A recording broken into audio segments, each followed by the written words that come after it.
نوی میلادي کال د نړۍ په ګوټ ګوټ کې په ځانګړو مراسمو سره لمانځل کیږي.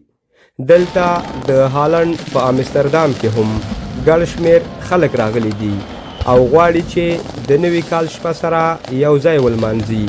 زه غواړم چې د دغه مراسمو ځینې برخې پر تاسو ووینم. هیله ده تر پایه راسره اوسئ.